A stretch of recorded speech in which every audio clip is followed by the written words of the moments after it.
태어나서 이렇게 처음 이런 목장을 해봤습니다. 잘 어울리나요? 네.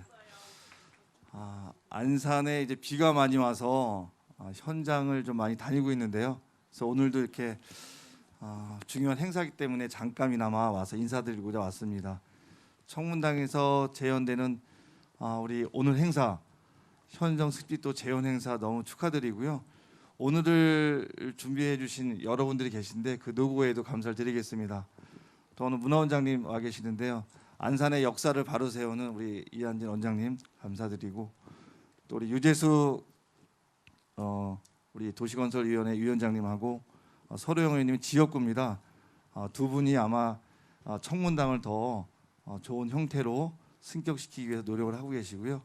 오늘 행사를 통해서 안산의 우리 강세영 선생님의 그런 정신들이 잘 녹여지는 그런 행사 됐으면 좋겠습니다. 간만에 열리는 거잖아요. 그래서 많이 와서 보니까 좀 시설이 좀 초라함을 느낍니다. 그래서 이런 역사적인 가치를 재현하고 또 준비하는 과정에 있어서는 안산시 행정이 더 많은 고민을 해야겠다, 이런 또 생각을 하는 시간인 것 같습니다. 역사는 굉장히 중요하잖아요. 역사를 잊는 망각하는 국민은 바로 설 수 없다는 그런 가치를 알기 때문에 안산의 역사를 바로 세우는 안산시 행정을 펼쳐보자 합니다. 힘이 되는 시장, 안산의 통합의 도시 안산을 만드는 일에 최선을 다하는 이민근이 되겠습니다. 오늘 축하드리고 감사합니다. 고맙습니다. 우리 시장님께서 6월 1일 날 당선이 돼가지고 아주 훌륭한 시장님이 탄생하셔가지고 지금 말씀하신 거 보니까 여러분들이 믿어 의심치 않지요? 다시 한번 박수 부탁드립니다. 여기서 이런 얘기하는 건 안 되는데, 지가 안산에 5대를 살면서 지금까지 살고 있어요. 지금까지는 언제냐? 80년씩을 살고 있는데요. 안산이 발전되려면 시장님이나 의장님이 잘 해주셔야 발전이 된다고 생각을 합니다. 맞죠? 그래서 이번에 시장님과 의장님이 아주 젊으신 분이 탄생하셔서 우리 천문당이나 안산의 역사 전통을 이어나가는 데는 큰 역할이 되리라 믿고요. 여기서 긴 말을 더 할 수가 있는데, 아까 우리 의원님께서 원장님은 마이크만 주면서 안 놀라고 그런다고 그래요. 오늘은 이렇게 간단히 맞추면서 여러분 가정에 건강히 함께 오시고 오늘 좋은 인연 되셔서 좋은 시간 되시기를 기원드리면서 인사 마치겠습니다. 감사합니다. 제 기억으로는 4년 전에 이 자리에서 오늘과 같은 행사를 했습니다. 그 이후에 우리가 코로나로 인해서 우리가 행사를 못하다가 아마 오늘에서야 이 뜻깊은 행사를 하는 것을 진심으로 축하를 드리고요. 저는 여기가 지역구고요. 이 지역에서만 지금 38년째 거주를 하고 있어요. 제가 안산동에 84년에 정착을 해서 97년에 저기 부곡동 현재 주거지로 이전을 해서 현재까지 지금 살고 있습니다. 그래서 이 지역을 너무나 잘 알고, 또한 이 청문당과 경성당만 가면 이게 속에서 우라가 침입니다. 어떻게 우리 안산의 이런 중요한 문화재 주변 환경이 이럴 수가 있나? 예? 그래서 몹시 안타까운 생각을 하고 있고요. 우리 시장님께서 이 자리에서 우리 안산의 역사를 바로 세우겠다고 하셨고, 또한 그런 말씀을 여기서 하셨기 때문에 시의회와 시장님 행정과 같이 어떻게 더불어서 우리 안산에 있는, 지금 안산 읍성은 복원을 이제 다 마쳤습니다. 그 다음에 옆에 지금 향교를 또 복원해야 됩니다. 그 또한 시장님께서 또 많은 관심을 갖고 계시니까 저희 의회도 같이 힘을 합쳐서 우리 지역의 안산에 있는 문화유산을 꼭 후손들에게 물려줄 수 있도록 열심히 노력하겠습니다. 지켜봐 주십시오. 고맙습니다. 안산시에 이런 문화재가 있다는 건 정말 안산의 자랑 같습니다. 오늘 행사를 계기로 저희 안산시의 역사가 좀 더 널리 알려졌으면 좋겠습니다. 네, 감사드립니다. 우리 안산시 국악단의 대금단원 곽희정님과 팀 활동 통해서 사랑받고 있는 우리 국악계 아이돌 검은고 주자인 박천경님 두 분께서 타령을 연주하도록 하겠습니다. 자, 우리 대금의 곽희정님, 검은고의 박천경님 다시 한번 큰 박수로 맞이해 주시기 바랍니다.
선비의 악기를 불리우는 우리 검은고 박천경님께서 신쾌동 선생의 검은고 명인인 신쾌동 선생의 검은고 산조 가운데서 중중몰이와 자진몰이를 우리 국악기 아이돌 스타 박천경님께서 연주해 주시겠습니다. 박수와 함께 시작합니다.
그 현장 습지도를 설명하기 전에 그 안산이 얼마나 그 문화적 토양이 깊은 곳인지 그거에 대해서 잠깐 설명을 먼저 드리겠습니다.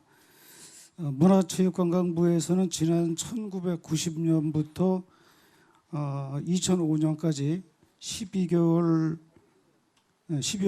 15년 6개월 동안 이달의 문화인물이라는 사업을 펼쳤습니다. 모두 186명의 문화인물이 지정돼서 행사를 했는데, 제가 안산문화원에 근무하기 시작한 해가 1990년 8월인데 11월이 문화인물이 김홍도였습니다. 단원 김홍도가 11월에 문화인물로 지정이 됐는데 안산에서 그 행사를 하려고 준비를 했는데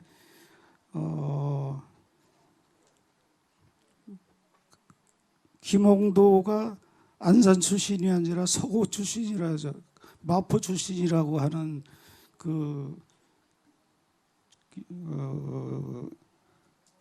교수들이 상당히 있었습니다. 그래서 문화부에서 단원의 도시 안산을 명명해 놓고도 행사를 하지 못했습니다. 워낙 그 미술사학계에서 반발이 컸기 때문에. 그때 그래서 이제 문화진흥원에서는 당시 서울대학교 교수이며 미술사학회 회장이던 안희준 교수님, 정량무 국립박물관 학예실장님, 변영섭 이화여대 교수, 여기 와서 몇 번 강연을 하셨죠. 그리고 홍선표 홍익대학교 학예연구관 등이 모여서 학술간담회를 하는 걸로 끝났습니다. 근데 그 학술간담회에서 결론이 난 거는 뭐냐면 김홍도가 안산 출신이라고 하는 것이었습니다. 그 후로 1995년 1월 달에 문화인물로 표함 강세왕 선생님 선정됐는데, 문화부에서는 강세왕 선생의 출신지 서울이 아니고 남서동 출신이거든요. 출생지가 묘소가 있는 충청도 진천이 아닌 안산에서 30년 동안 활동을 했기 때문에 안산에서 문화인물 행사를 해줄 것을 요청을 해왔습니다. 당시에 여성회관 강당을 빌려서 변영석 교수를 초청해서 학술대회를 개최했는데 학교의 사회과 선생님들이 대거 참여하여 있고 진주광시 문중에서도 버스 2대를 대절해서 많은 후손들이 강당을 꽉 채우는 대성황을 이뤘습니다. 그리고 강세왕 선생의 그림 중에 우후산수도라고 하는 그림이 있는데 그 영인본 액자를 만들어서 안산시에 있는 학교와 기관에 배부하기도 했습니다. 강세왕은 32살 때 안산으로 이주해서 청문당과 여기 청문당과는 5리는 넘고 10리는 조금 안 되는 곳에서 초옥을 마련해서 30년간 살았습니다. 처남인 진주시의 유경용 등과 어울려 지냈습니다. 송호익 선생을 찾아가서 학문을 익혔으며 단원 김홍도를 제자로 받아들여 그림을 가르쳤습니다. 강세왕이 뒷날 시서와 삼절로 일컬어지며 예원의 총수로 불린 데에는 안산 문인들과의 교류가 크다고 하겠습니다. 그 이후에 문화인물 행사는 1998년 송호익 선생, 2001년 2월 상록수 최영신이 선정돼서 기념행사를 했습니다. 전국 230개 자치단체 중에서 한 명의 문화인물도 못 낸 곳이 부지기수입니다. 그런데 안산에서는 4명이나 문화인물이 선정돼서 안산이 그만큼 학문과 예술적 토양이 깊은 곳이라고 말씀드리겠습니다. 이곳 청문당은 2000년 4월에 경기도 문화재 자료 제94호로 지정된 것을 계기로 개보수를 거쳐서 지금의 모습을 갖추게 되었는데, 이 건물 뒤에 가면은 그 복원전 청문당 사진이 있습니다. 한번 봐주시기 바라고요. 1991년에 제가 처음 이곳에 들어올 때는 주위에 공장들은 하나도 없었고요. 은행나무 옆에 그 연못도 있었고, 버스에서 내려서 걸어오느라면 과수원의 탱자나무가 아주 정취가 있었습니다. 이렇게 주위 환경이 변한 것은 문화재 지정이 늦어진 것도 원인이 되겠지만 조상이 물려준 땅을 사폐지를 온전히 지키자 하지 않고 팔아버린 사람들의 탓도 있다고 할 수 있겠습니다. 청문당은 안산에서 가장 오래된 전통 가옥입니다. 진주시 16세 손인 유시애가 처음 건립했다고 전해집니다. 유시애는 원래 충북 괴산에 살았는데 유시애의 조카 유적이 선조의 9번째 딸과 결혼하기로 돼 있었습니다. 근데 유시애가 세상을 떠났어요. 그러면은 정정홍조가 괴산까지 300리길을 왔다 갔다 해야 되거든요. 그래서 선조 임금은 100리 이내에 묘터를 잡아라. 그래서 이 부곡동 세터에 묘를 정했습니다. 지금 그 정정홍주 묘에 여기 가면은 유시행의 묘가 있죠. 이후에 그 넓은 사폐지와 안산 바닷가의 오염권을 기반으로 이곳에 세거해온 유씨들은 많은 인물들을 배출하여 조선 중기에는 기호남인의 대가로 뽑히게 되었습니다. 조선 시기 후기에는 정치 권력으로 소외된 남인 원사들이 이곳에 모여 교류하였고 이집은 기역자의 안채와 니은자의 마른 사랑채가 마주보고 있으며 후일에 지어진 것으로 보이는 일자형의 바깥채가 중앙마당을 중심으로 터진 미음자형을 이루고 있습니다.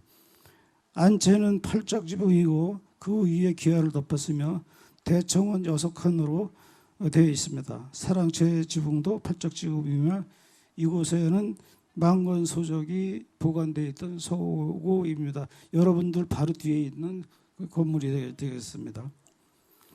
본래 청문당은 약 5,000평의 대지 위에 현정, 하멜, 휘한당, 망건당, 서실 등 부속 건물과 정원이 빼어난 아름다움을 자랑하고 있었다고 합니다.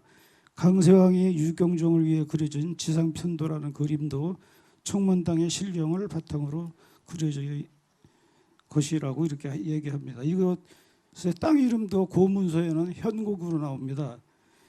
거물한자 현곡인데 이게 개멸로 불리는 현재의 이름과는 어떤 관계가 있는지 좀 더 살펴봐야 되겠습니다. 현정승집도는 강세왕의 나이 35살 때 그린 것으로 원래는 2m가 넘는 두루마기였는데 지금은 그림과 글씨 부분이 나뉘어서 표고되어 있습니다. 개인 소장품이어서 그 출처는 밝히지 못하고 있습니다. 먼저 형정승집이라는 제목 글자가 나오고 그림 현정승집도에 이어서 형정승집기와 8편의 시가 나옵니다. 그림과 글씨는 모두 강세왕의 것이고 기문은 강세왕의 처남의 친구인 해암 유경종이 지었습니다. 복날에 개를 잡아 여럿이 먹는 모임은 우리나라의 풍습입니다. 구한말에 개천군수를 지냈던 그 유원성이라는 사람이 노족봉 신당이 허물어지자 삶은 개 한 마리와 한 동이 술로 제물을 바치면서 제사를 지냈다고 하는 기록이 남아 있습니다.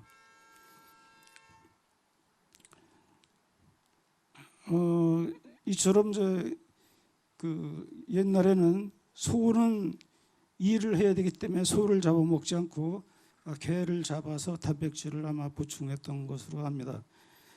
1747년 6월 11일이 초복이었는데 이날 마침 일이 있어서 그 다음날 현곡 청문당에서 모임을 가졌습니다. 술자리가 무르익자 강세왕에게 그림을 부탁해서 볼거리로 삼자고 했습니다. 모인 사람은 모두 아까 사회자가 얘기했듯이 11명이었습니다. 여기가 유경종이고요. 제일 어른이고요. 이 사람이 강세왕입니다. 강세왕. 그리고 강세왕 옆에서 부치를 붙이준 이가 공명, 마루 쪽에서 바둑을 두른 이가 박도맹, 박도맹이죠. 그리고 요 머리를 드러내고 있는 애가 유교 박성망입니다. 이게 전부 친인척 관계의 사람들입니다. 그리고 여기 맨발로 있는 사람이 강인, 유경이라고 나오죠. 그다음에 강은 강세왕의 아들이고요. 유성과 유경룡이 나오고 집안의 신부로 하는 귀남이라고 하는 요 아이가 나옵니다. 아까 연극 배우들이 리허설하는 거 보니까 시를 안 보고도 줄줄 외우더라고요. 제가 몇 사람의 시만 읽어드리도록 하겠습니다. 유경종의 시입니다. 장맛비 복날더위를 무찌르니 매미소리 차츰 들려오네. 좋은 날 잡아 멋진 모임 열었으니 술잔 돌리며 혼수하지 않을 수 없지. 푸른 나무 긴 뇌물 위로 뒤덮어 연못과 누각의 자리를 마련하였네. 오이 띄워 시원한 즙을 마시고 살찐 고기 썰어서 치워 먹노나 옥바둑판 사이로 검은 곳가락 흐르니 기이한 성취가 더욱 가볍지 않네.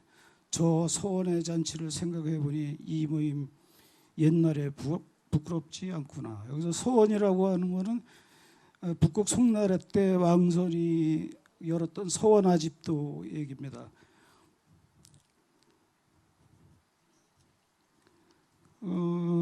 시간이 끝으로 하나만 더 우리 배우들이 열심히 외운 거 제가 또 같은 얘기를 하는 것 같아서 강세왕의 시를 읽어드리면서 제가 드리는 말씀을 끝내고자 합니다. 탁 트인 산누각엔 술잔들이 널려있고 졸졸 겨울 소리 난강까지 들리네. 숲속의 바람처럼 아득히 퍼지는 고문 곳가락 갯날 우박치듯 턱탁 서늘한 바둑소리 마음대로 시을퍼 다투듯 화답을 재촉하고 자세히 그려놓고 요란스레 돌려보내.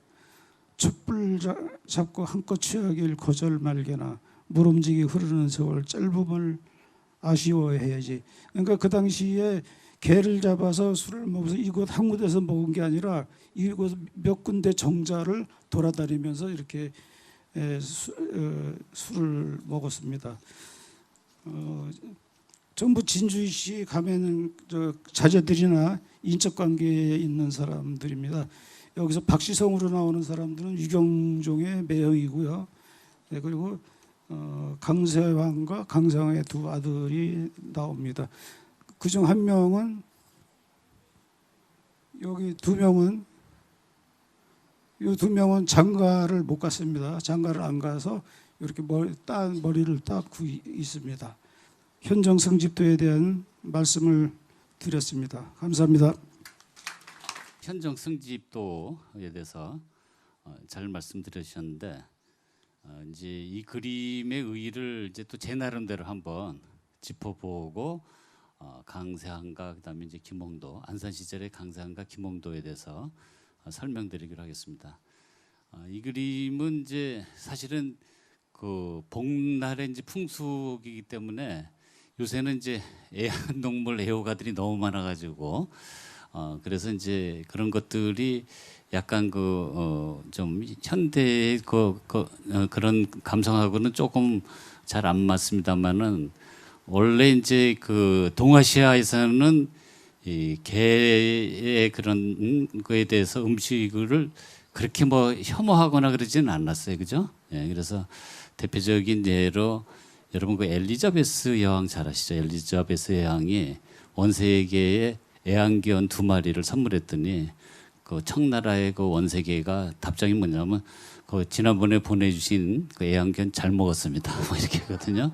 하여튼 그런 우리 문화를 갖고 있던 시절이기 때문에 이러한 이제 그 현정 승집이라는 정말 초유의 이제 이런 모임인데 사실 이제 이런 좀 승집이라고 했습니다만 아까 현정은 아까 말씀드렸죠. 여기 형곡이 그 때문에 결국은 형곡의 정자니까 이제 아마 청문당을 얘기할 거고, 승집은 원래는 이제 아집이라는 말을 썼습니다. 아는 이제 아치 있다, 뭐 고상하다, 뭐 이런 뜻이에요. 그러니까 그 선비들의 아주 그냥 고상한 모임을 우리가 이제 전통적으로 아집이라 그랬는데, 이런 아집의 가장 그 초기는 뭐냐면 북송 때의 서원 아집이에요. 그러니까 북송의 수도가 어디냐면 개봉이거든요. 우리가 개봉 박도할 때 그 개봉. 그 개봉에 이제 그 왕선이라는 사람의 이제 그 정원에서 그 당시 한 17명의 아주 그냥 쟁쟁한 그 문인들과 그 서화가들이 이런 이제 풍류를 즐긴 거예요. 근데 사실은 그 풍류나 아니면은 그 현정 아집 풍류나 별 차이가 없어요. 거기도 이제 동원된 게 검은고하고 부채고, 주로 하는 게 거기는 이제 바둑은 나오지 않습니다만은 그림을 그리고 글씨를 쓰고 또 그걸 감상하고 또 서로 막 이야기를 나누고 또 술을 마시고 뭐 이런 정도예요. 그게 이제 선비들의 가장 이제 그 어떻게 보면 최고의 이제 풍류인데, 여러분이 이제 주목할 거는 뭐냐면은 18세기에 안산에서 그러한 풍류가 많이 일어났어요. 이게 대표적인 게 예를 들어서 이제 여기는 지금 이제 유경종의 아까 친인척이라고 말씀드렸잖아요. 전부 다 했던 뭐 유경종의 뭐 아들이라든가 또 아니면은 뭐 여기 또 친척, 그리고 또 매형이 이제 두 사람 있죠. 강세양하고 박도매. 매형입니다. 하여튼 뭐 또 강세양의 아들 뭐 강인, 첫째 아들 강흔은 이제 둘째 아들이고, 그래서 이제 하여튼 이런 그 친인척들의 모임인데, 또 여기에 18세기 또 막강한 또 집안이 있죠. 여주 저기 그 뭡니까 성우 이익 집안. 거기 또 조카들 또 모임을 여기 그 성곡 거기서 한 게 있는데, 그걸 우리가 단원아집이라 그러잖아요. 단원아집. 그리고 또 균아집이라고 혹시 들어보셨어요? 얼마 전에 이제 국립중앙박물관에서 강세항전 했을 때 균아집도라는 그림이 새로 나왔는데, 거기 보면 우리나라 그냥 조선 후기에 아주 그냥 쟁쟁한 화가들이 다 참여하는 또 화가들의 또 아집이 있어요. 그런데 그거 말고도 여러 가지 아집이 이제 안산에서 일어났는데, 항상 그 빠지지 않고 단골처럼 참석을 하고 거기 중심적인 인물이 누군지 아세요? 강세항이에요. 표암 강세항이에요. 그래서 어떻게 보면은 표암 강세항이 안산에 있는 아집에 아주 그냥 기획자 노릇을 한 거예요. 그러니까 그 중에 하나예요.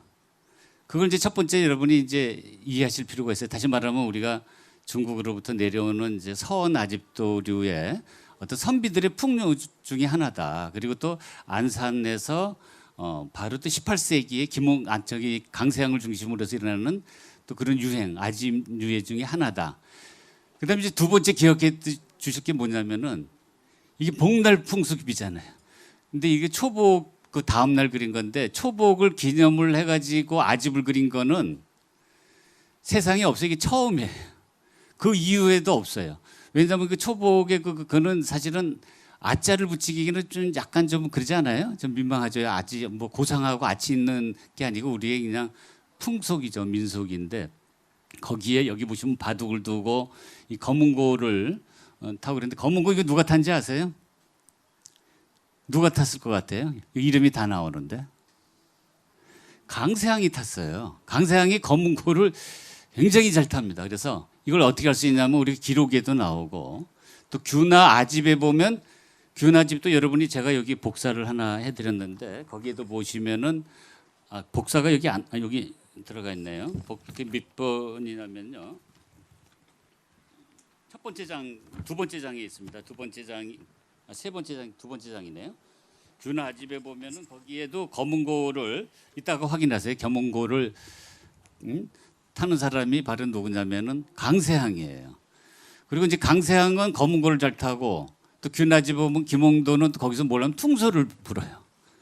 그러니까 둘 다 유명한 화가이기도 하지만은 또 유명한 하여튼 이런 또 음악에도 굉장한 어떤 상당한 이런 취향이 있는 그런 분입니다.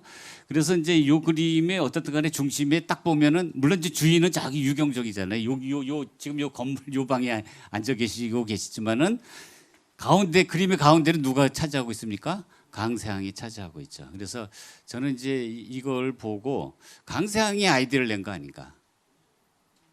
왜냐하면 아까 말씀드린 것처럼 안산에 있는 그 당시에 그 모임들은 전부 다 강세항이 주도를 했거든요. 그렇기 때문에 아마 강세항이 이 모임을 아이디어를 낸 게 아닌가. 근데 어떻든 간에 그런 어떤 민속의 그런 풍속을 굉장히 아주 고상한 모임으로 승격시킨 것라는 점에서 이 그림에 이제 의의가 있다고 봅니다. 그래서 이제 그 주인공이 강세항. 강세항은 어떤 인물이냐? 강세항은 원래 이제 태생이 안산은 아니고 서울이에요. 서울인데 이제 그 장가를 바로 이제 요 집에 장가 오는 거죠. 요 집에 이제 장가를 오는데 처음에는 이제 서울에 살았어요. 그런데 이제 아버님이 돌아가시고, 근데 이제 어머님이 막 돌아가시고 나서는 굉장히 가세가 기울었어요. 가세가 기울어 가지고 사실 경제적인 문제 때문에 서울에서 안산으로 이사를 온 거예요. 그러니까 처가살을 한 거예요. 그래서 이제 저쪽이 수암산이니까 그 밑에 이제 요새 하여튼 5리 정도 되는 거리인데 지금 정확치는 않습니다. 뭐 여러 설이 있기 때문에 하여튼 거기에 이제 집을 짓고 사는데 헌집이고, 강세항이 그 표암 자지라는 게 있는데 그냥 말로만 하면 좀 이상하죠.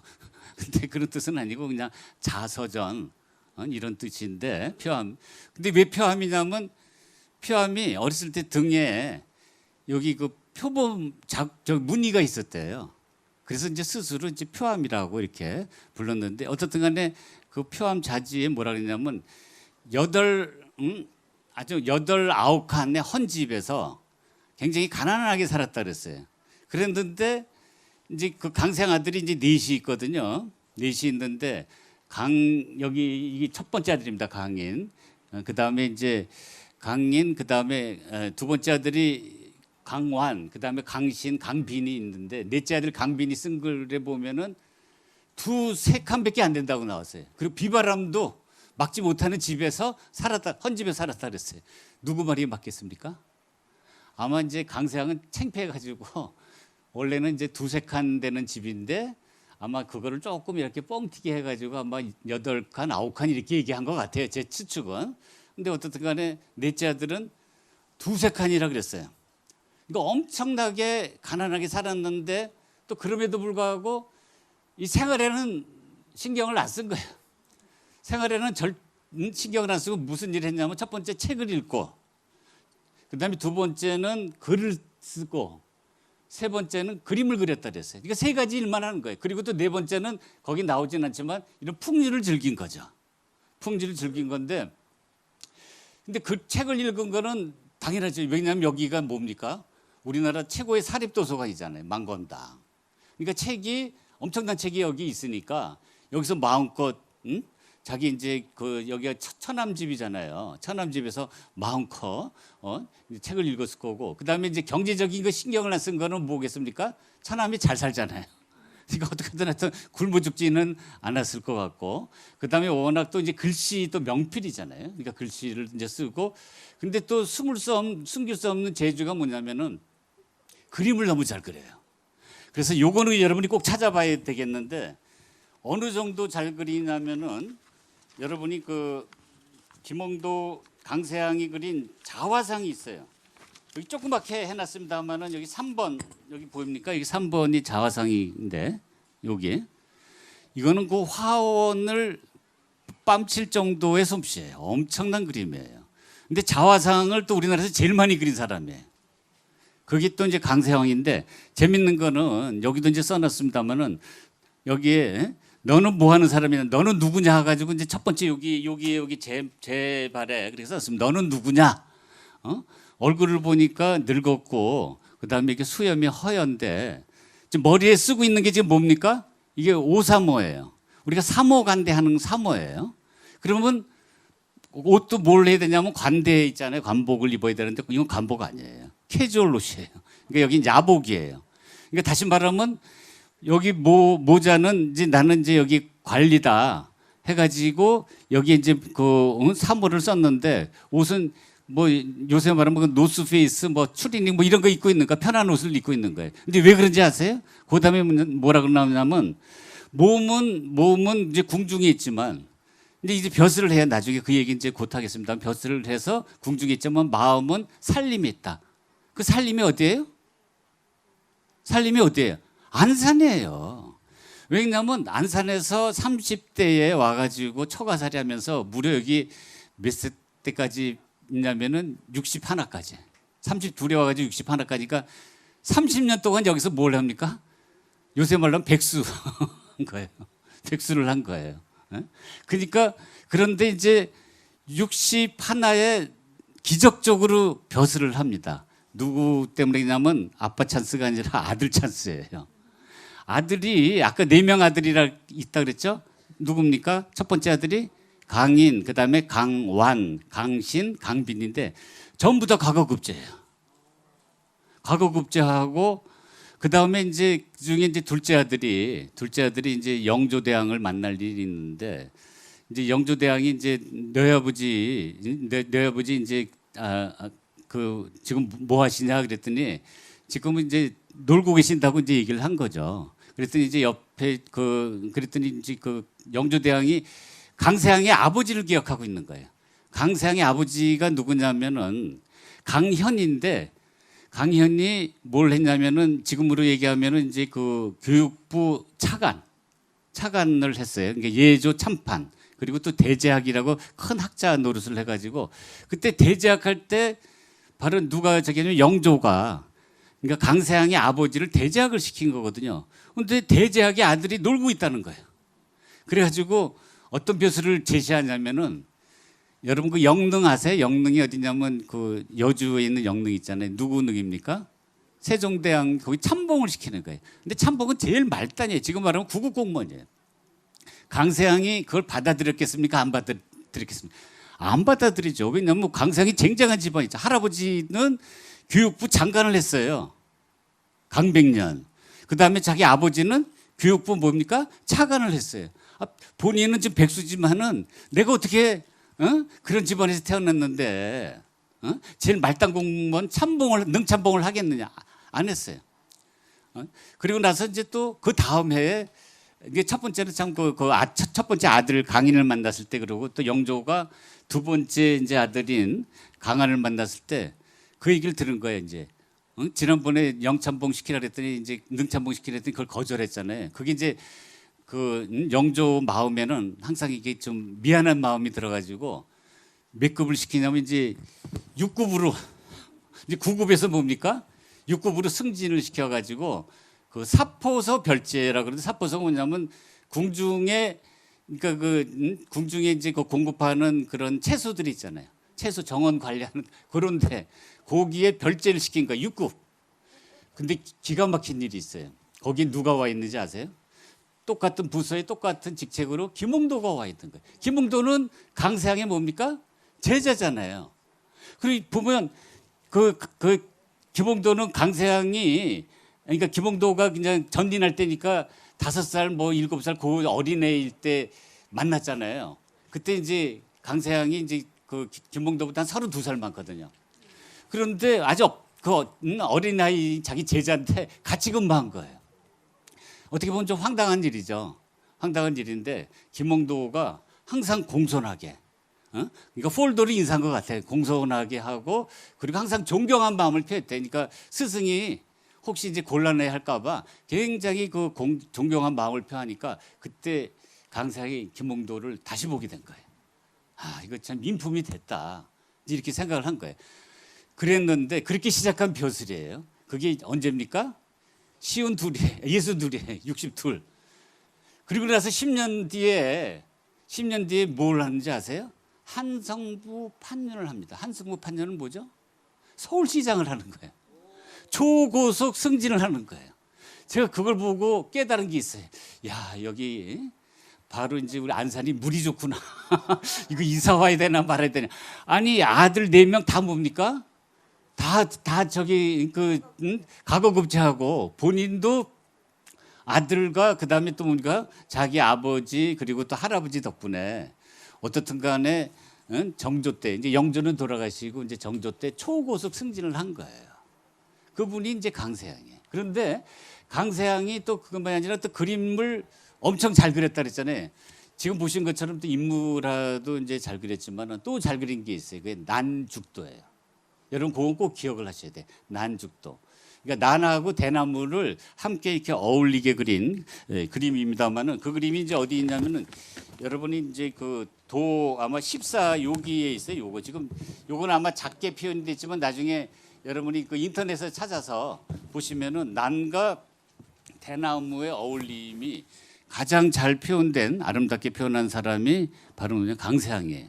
근데 왜 그러냐면은 바로 그 전에도 우리가 그 사군자 여러분 아시죠? 사군자라는 거는 우리가 이제 조선시대 선비들이 이상적으로 생각하는 게 군자잖아요. 군자라는 거는 도덕적으로 굉장히 높은 수준인 사람을 군자라 그러죠. 근데 그래서 성인 군자라고 하는데 성인은 우리가 인간이 자기 노력으로 될 수 없고 군자는 뭡니까? 자기가 열심히 하면은 군자가 될 수 있어요. 그래서 이제 군자가 되고 싶은 욕망을 바로 뭐로 표현하냐면 식물로 표현한 게 사군자예요. 근데 사군자가 매랑 국죽이잖아요. 매랑 국죽에서 그 강세양 이전에는 우리나라에 없는 그 식물이 있는데 그게 뭔지 아세요? 난이에요.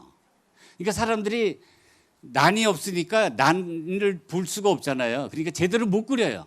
근데 하여튼 강세양 때부터는 난이 이제 이렇게 들어와 가지고 난을 이제 보고 그래 가지고 난으로도 난 그림으로도 또 유명해진 거예요. 나중에는 이 난으로 최고 유명한 사람이 누구죠? 추사 김정희잖아요. 예? 김정희인데 하여튼 그래서 그 강세양 때 와가지고 이제 사군자가 세트가 딱 맞춰지는 거예요. 그 중에는 사군자 중에서 몇 가지만 그렸습니까? 3가지만 그린 거예요. 상군자만 그렸는데 이제 강세양에 와서 비로소 이제 사군자를 그리게 된 거죠. 그래서 이렇게 그림을 그렸는데 어느 정도 인기가 있었냐면은 정약용 아시죠?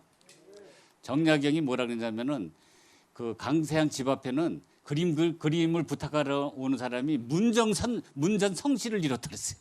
문전성시.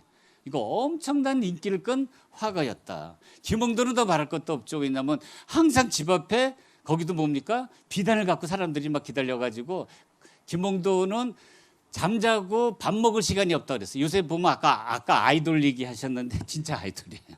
조선시대 아이돌이에요. 그 정도의 하여튼 이 두 사람이 우리가 안산에서 배출한 2명의 어떻든 간에 화가로서를 보면은 강세양과 김홍도가 이런 어떤 당시 최고의 인기를 구가한 사람이다라는 거를 이제 우리가 알 수가 있습니다. 그다음에 이제 시간 관계상 이제 김홍도를 이제 넘어갈게요. 김홍도가 뭐 어디서 태어났느냐 그건 좀 막 논란이 되고 있기 때문에 그건 일단 제끼고 그러나 이제 분명한 그 팩트는 뭡니까? 전진할 때 5살, 7살 때 바로 이제 저쪽에 강세양 집에 와가지고 뭘 배웠어요? 화결, 그림을 배웠어요.